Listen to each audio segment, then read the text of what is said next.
പണം കൈപ്പറ്റിയിട്ടും മൂന്നാർ ടൗണിലെ മാലിന്യം നീക്കാൻ പഞ്ചായത്ത് തയ്യാറാകുന്നില്ലെന്ന് പരാതി. കാർത്തിക പൊങ്കൽ ഉത്സവങ്ങൾക്കെത്തിച്ച കരിമ്പ് അവശിഷ്ടങ്ങൾ നീക്കാൻ വ്യാപാരികളിൽ നിന്നും വലിയ തുക പിരിവ് നടത്തിയതായും ആക്ഷേപമുയരുന്നു.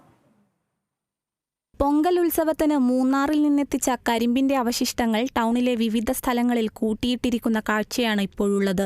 മാലിന്യം ടൗണിൽ നിന്ന് നീക്കുന്നതിനായി കരിമ്പ് വ്യാപാരികളിൽ നിന്ന് 1000 മുതൽ 3000 രൂപ വരെ പഞ്ചായത്ത് അധികൃതർ ഈടാക്കിയിരുന്നു. പണം ഈടാക്കി നാളുകൾ പിന്നിട്ടിട്ടും മാലിന്യം നീക്കുന്നില്ലെന്നുള്ള പരാതിയാണ് ഉയരുന്നത്. இந்த ஏரியாவில் பல பகுதியிலிருந்து பல நாடுகளிலிருந்து வரக்கூடிய ஏரியாவில் இன்றைக்கி நீங்கள் மூணார் டவுனை எடுத்து பரிசோதிச்சிங்கன்னா எல்லா பாகத்திலையும் கரும்புக்குள்ள வேஸ்ட்டு മാലിന്യങ്ങൾ നിറയെ കിടക്ക്. വലിയ തോതിൽ അടിഞ്ഞുകൂടുന്ന മാലിന്യം മൂന്നാറിലെ ടൂറിസം രംഗത്ത് വലിയ തിരിച്ചടിയാണ് ഉണ്ടാക്കുന്നതെന്നും ആക്ഷേപമുയർന്നു കഴിഞ്ഞു.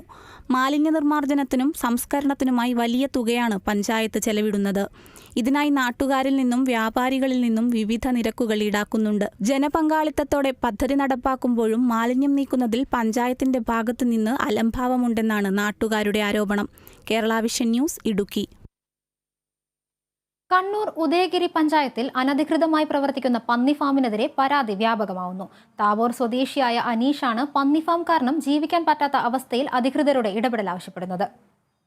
64 വർഷങ്ങൾക്ക് മുൻപാണ് അനീഷിന്റെ കുടുംബം ഉദയഗിരിയിലെ 2ാം വാർഡായ തബോറിൽ താമസം ആരംഭിക്കുന്നത്. എന്നാൽ അനധികൃതമായി പ്രവർത്തിക്കുന്ന പന്നി ഫാം കാരണം ഇന്ന് സ്വന്തം വീട്ടിൽ ജീവിക്കാൻ പറ്റാത്ത സ്ഥിതിയിലാണ് അനീഷും കുടുംബവും ഉള്ളത്.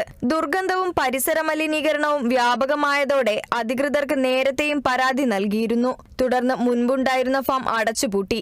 എന്നാൽ 5 പന്നികളെ വളർത്തുന്നതിന് പഞ്ചായത്തിന്റെ അനുമതി ആവശ്യമില്ലെന്ന് പറഞ്ഞ് വീണ്ടും ഇവിടെ ഫാം ആരംഭിച്ചു. 8ഉം 10ഉം വയസ്സുള്ള കുട്ടികളാണ് അനീഷിനുള്ളത്. ഹാർട്ട് പേഷ്യന്റായ അച്ഛനും പന്നി ഫാമിന്റെ പ്രവർത്തനം ശാരീരിക ബുദ്ധിമുട്ടുണ്ടാക്കുന്നുണ്ട്. ഫാം ശരിയായ രീതിയിൽ ശുചീകരിക്കാത്തതിനാൽ ദുർഗന്ധവും ഫാമിൽ നിന്നുള്ള മാലിന്യവും അനീഷിന്റെ പറമ്പിലേക്കാണ് എത്തുന്നതെന്ന് അനീഷ് പറയുന്നു.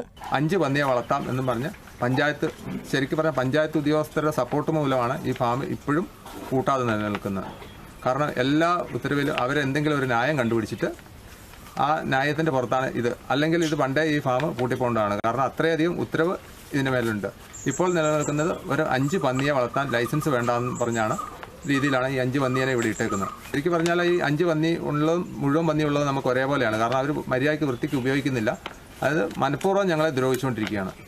ഉദയഗിരി പഞ്ചായത്തിൽ നൽകിയ പരാതിയുടെ അടിസ്ഥാനത്തിൽ ലീഗൽ സർവീസ് സൊസൈറ്റിയുടെ നേതൃത്വത്തിൽ പരിശോധന നടത്തിയിരുന്നു. പന്നി ഫാമിനെതിരെ നടപടി വേണമെന്നാവശ്യപ്പെട്ട് മുഖ്യമന്ത്രിക്കും ജില്ലാ കളക്ടർക്കും മനുഷ്യാവകാശ കമ്മീഷനും അനീഷ് പരാതി നൽകിയിട്ടുണ്ട്. മനുഷ്യാവകാശ കമ്മീഷനിൽ നൽകിയ പരാതിക്കും പരിഹാരം കണ്ടില്ലെങ്കിൽ വീണ്ടും പരാതിയുമായി മുന്നോട്ടു പോകാനുള്ള തയ്യാറെടുപ്പിലാണ് അനീഷ്. കർഷകൻ കൂടിയായ അനീഷ് 2020 സംസ്ഥാന സർക്കാരിന്റെ കർഷകോത്തമ അവാർഡും നേടിയിരുന്നു.